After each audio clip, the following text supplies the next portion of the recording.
Hello friends.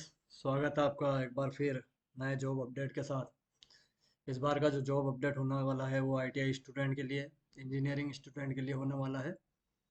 और ये जो जॉब है गवर्नमेंट जॉब है, जिसमें आपको रेलवे में आईटीआई तकनीशियन पदों पर भर्ती निकली है।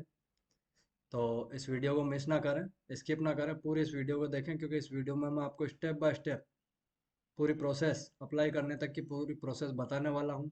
क्या क्या इसमें क्राइटेरिया रहेगा, फीस कितनी रहेगी, कब तक इसमें अप्लाई कर सकते हैं। जैसा कि आपने थंबनेल में देखा होगा कि अंतिम दिनांक इसके आप देख पा रहे हैं कि 28 जुलाई 2025 है। ठीक है, और करीब 6180 से 6238 पदों पर इसकी भर्ती है। तो पूरी डिटेल इस जॉब के बारे में मैं आपको बताने जा रहा हूँ। तो बिना स्किप किए इस वीडियो को पूरा देखें।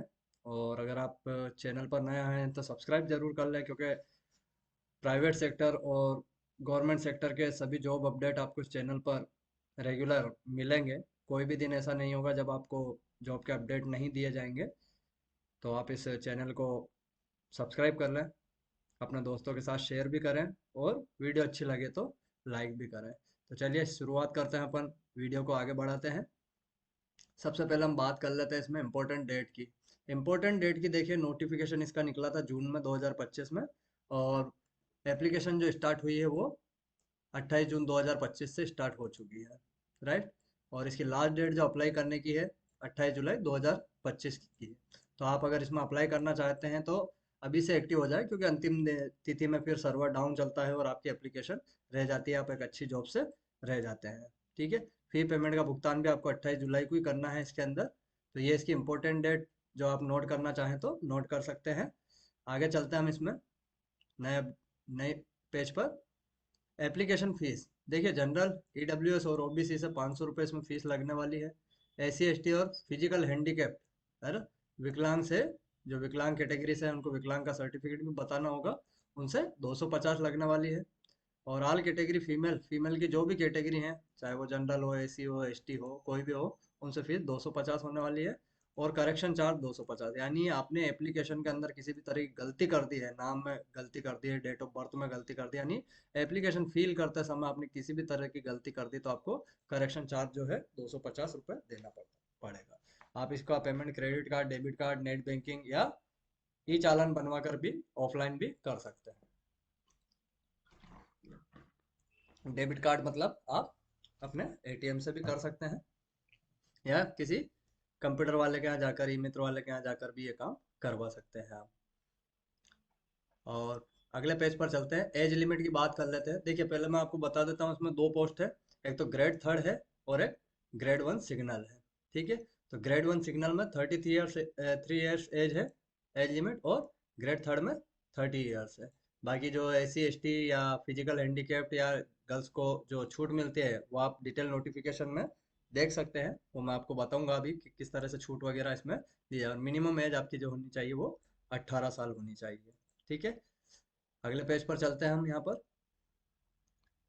वेकेंट पोजीशन है ना। वेकेंट पोजीशन क्या क्या है, देखिए इसमें railway RRB technician grade one 183 इसमें पोस्ट है। ठीक है। 183 पदों पर इसमें भर्ती है। और ये अपडेट भी हो सकता है, तो आपसे रिक्वेस्ट करूंगा कि अपडेट रहें आप, है ना, वेबसाइट पर, गवर्नमेंट वेबसाइट पर अपडेट रहें, क्योंकि ये वीडियो अभी बन नहीं रही है। जब जो नोटिफिकेशन फाइनल है, हो सकता है ये वैकेंसी वगैरह अपडेट भी हो, या पेमेंट जो है कुछ भी अपडेट हो सकता है इसके अंदर। इसमें जो सैलरी क्राइटेरिया 29,200 से 92,300 रुपये पर मंथ इसमें मिलेगा। क्वालिफिकेशन की मैं बात करें तो क्वालिफिकेशन याद रखिएगा, ग्रेड वन। ठीक है। आप अप्लाई करते समय भी याद रखिएगा कि ग्रेड वन का क्वालिफिकेशन क्या है। कहीं आपने सिर्फ आईटीआई कर रखा है और आप ग्रेड वन सेलेक्ट ना कर लें। पूरी वीडियो को ध्यान से देखें कि आईटीआई वालों को कहाँ अप्लाई करना है। ठीक है। अब ग्रेड वन में bachelor science in physics electronics computer, यानी बैचलर डिग्री होनी चाहिए किसी टेक्नोलॉजी के अंदर, जिसमें आपको ये सब दे रखे हैं, physics, electronics, computer science, information technology, instrumental from recognised university institute. और या और मतलब, या फिर आपने BSc in combination of any stream of basic streams of physics, electronics, computer science, information technology और इंस्ट्रूमेशन, यानी इनमें से बीएससी की हो आपने, और उनमें ये इनमें से कोई एक सब्जेक्ट आपके ऑप्शनल के रूप में हो, फ्रॉम रिकॉग्नाइज्ड यूनिवर्सिटी और इंस्टीट्यूट। और इसके बाद अथवा अपन आ जाते हैं 3 years diploma in engineering above basic stream और combination of above basic stream, यानी इन्हीं सब्जेक्ट के साथ आपके साथ पास 3 इयर्स डिप्लोमा होना चाहिए। ठीक है। और degree in engineering in the above basic stream, आपके पास डिग्री होनी चाहिए, बीटेक बी इंजीनियरिंग डिग्री इसमें आपके पास होनी चाहिए, चाहे वो कंप्यूटर साइंस से हो, चाहे इलेक्ट्रॉनिक्स से हो, जिससे भी हो आपके पास बीटेक बीई की डिग्री होनी चाहिए। ये था ग्रेड वन के लिए। अब अपन आ जाते हैं कि भाई आईटीआई वाले कहाँ अप्लाई करेंगे। तो आईटीआई वाले जो अप्लाई करेंगे वो अप्लाई करेंगे आईटीआई वाले यहाँ पर ग्रेड थर्ड पर, जिसका पे बैंड जो रेलवे की तरफ से रखा गया है 19,900 रुपये से 63,200 रुपये पर मंथ। ठीक है। ग्रेड थर्ड इसमें जो पदों की भर्ती है वो 6,055। ये थोड़ा कम ज़्यादा हो सकते हैं, ये रेलवे पहले ही नोटिस जारी करते समय कह देती है कि भाई पदों में बढ़ोतरी या घटोतरी जो भी है वो रेलवे के हाथ में रहेगी, वो किसी भी समय पद बढ़ा या घटा सकती है। तो आप अपडेट रहेंगे वेबसाइट पर। और इसके क्वालिफिकेशन की हम बात कर लेते हैं। मैट्रिकुलेशन मतलब 10वीं पास होना चाहिए। ITI from recognised institute of NCVT in trade, देख लीजिए क्या क्या ट्रेड है, fitter, electrician, electronic mechanic, instrument mechanic, mechanic mechatronics, mechanic diesel mechanic, motor vehicle, welder, machinist, यानी इसमें आपके पास आईटीआई होनी चाहिए। तो जनरली आईटीआई फिटर इलेक्ट्रिशियन में ज़्यादा होती है, इसके अलावा डीजल मैकेनिक में भी होती है। तो यहाँ पर डीजल मैकेनिक वाले और सभी अप्लाई कर सकते हैं। और अथवा matriculation SSC plus course completed act apprenticeship in the trade mention about, अगर आपने अप्रेंटिसशिप कर रखी है किसी भी एक ट्रेड में, ऊपर दी हुई किसी भी एक ट्रेड में अप्रेंटिसशिप कर रखी है, तो भी आप इस जॉब इस गवर्नमेंट जॉब को भरने के लिए एलिजिबल है। आगे चलते हैं हम। एग्जाम का सिलेक्शन प्रोसेस क्या रहेगी। कंप्यूटर बेस्ड एग्जाम होगा आपका, फिर डॉक्यूमेंट वेरिफिकेशन होंगे, मेडिकल एग्जामिनेशन होगा। मेडिकल एग्जामिनेशन मतलब आप पूरी तरह फिट है कि नहीं, आपकी आंखों की रोशनी है, दूर पास की सब रोशनी यहाँ पर मेडिकल टेस्ट होगा आपका, और फिर फाइनल सिलेक्शन की लिस्ट जारी की जाएगी। ठीक है।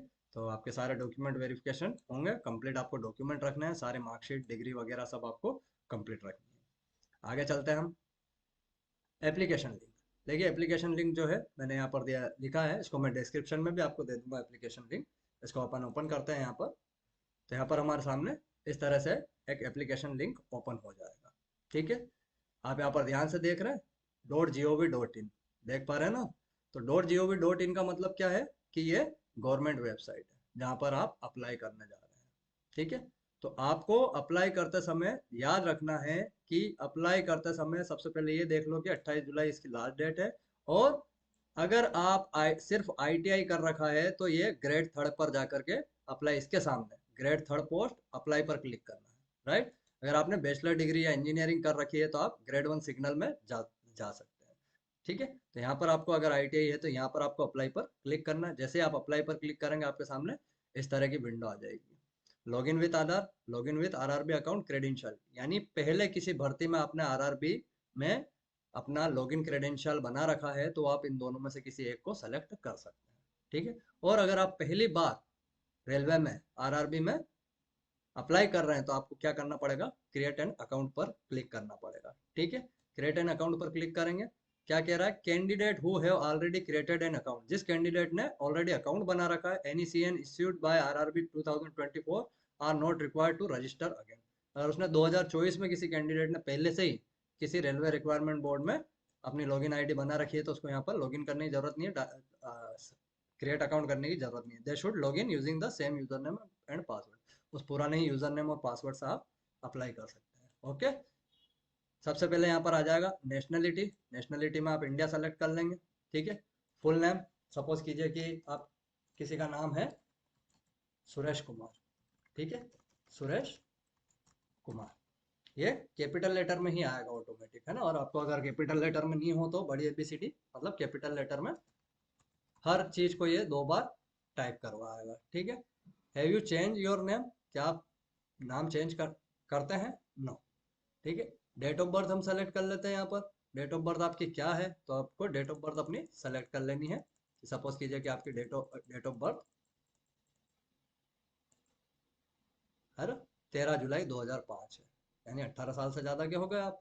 रीटाइप 13 जुलाई 2005 वापस ले लेंगे। तो 13 यहाँ टाइप करना आपको 07 2005, जो भी आपकी डेट ऑफ बर्थ है, ठीक है। सेलेक्ट जेंडर, आप मेल है, फीमेल है, ट्रांसजेंडर है ना। तो मेल है तो मेल सेलेक्ट कर लेंगे, वापस से एक बार मेल सेलेक्ट कर लेंगे, रीसेलेक्ट जेंडर। फादर्स नेम, है ना। फादर्स नेम सपोज करो कि इसका फादर्स नेम है मुकेश कुमार, ठीक है। और फिर एक बार रीटाइप करवाएगा। ये रीटाइप इसलिए करवा रहा है कि आप कोई गलती ना कर दें। अगर गलती करी तो मैंने बताया था आपको 250 रुपये आपका करेक्शन चार्ज लगेगा और प्रॉब्लम्स भी आएगी काफी आपको, है ना।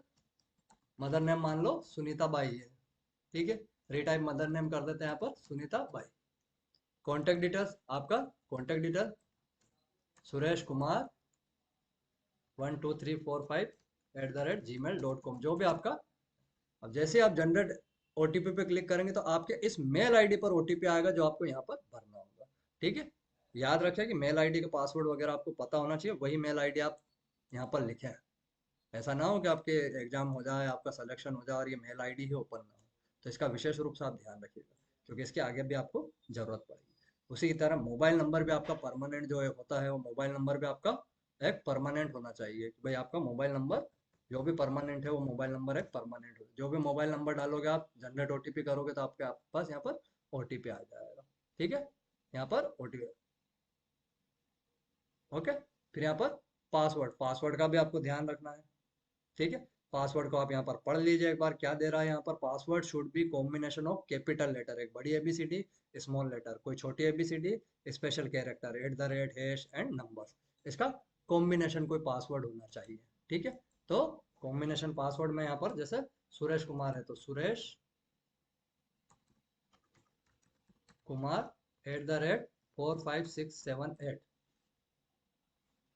देखते हैं क्या टाइप हुआ, है ना। तो यहाँ पर 8 नहीं लिया, यानी इतने ही कैरेक्टर लेगा। तो देखिए यहाँ पर मैंने सुरेश का एस, कुमार का के, कैपिटल हो गया, इसने कैपिटल मांगा यहाँ पर। फिर बाकी सब स्मॉल लेटर हो गया, स्मॉल लेटर मांगा, स्पेशल कैरेक्टर मांगा तो हमने @ लगा दिया, और नंबर मांगा तो हमने कुछ अंक दे दिए। यही पासवर्ड हमें यहाँ पर भी टाइप करना है, सुरेश कुमार @4567, ठीक है।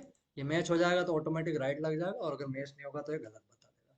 आई एम नोट रोबोट पे क्लिक करेंगे हम यहाँ पर, और अकाउंट पर क्रिएट कर देंगे। इसके बाद आपके पास मेल आईडी और मोबाइल पर लॉगिन क्रेडेंशियल आ जाएगा, ठीक है।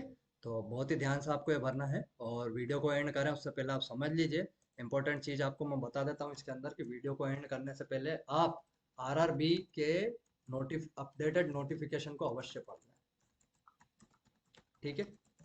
क्वालिफिकेशन में चेंज कर सकती है आरआरबी, ये पूरी अथॉरिटी है रहती है आरआरबी को जब नोटिफिकेशन निकालती है ना। किसी में भी चेंज आरआरबी कर सकती है। तो आपको विशेष रूप से ये चीज़ को अच्छे से देख लेना है, ऑनलाइन रहना है। यहाँ पर मैंने आरआरबी का आपको लिंक दे दिया है, और इसमें आरआरबी काफ़ी सारी आरआरबी रहती हैं, जैसे अजमेर बोर्ड, है ना, अहमदाबाद बोर्ड, भोपाल, हर सिकंदराबाद। तो आपको किसी भी आरआरबी में जाकर के नोटिफिकेशन आप देख सकते हैं, ठीक है। आपको वैसे भोपाल वाली आरआरबी में नोटिफिकेशन अच्छे से मिल जाएगा आपको ये, है ना। हिंदी इंग्लिश दोनों में मिल जाएगा आपको, तो आप वहाँ पर जाकर के देख सकते हैं। हिंदी इंग्लिश दोनों में आपको वहाँ पर मिल जाएगा, ठीक है। तो आप बने रहिए हमारे साथ, मिलते हैं अगली वीडियो के साथ। तब तक के लिए धन्यवाद, और चैनल पर अगर नया हो तो सब्सक्राइब जरूर करना, बेल आइकन दबाना, अपने दोस्तों के साथ शेयर करना, और लाइक जरूर करना। Thank you.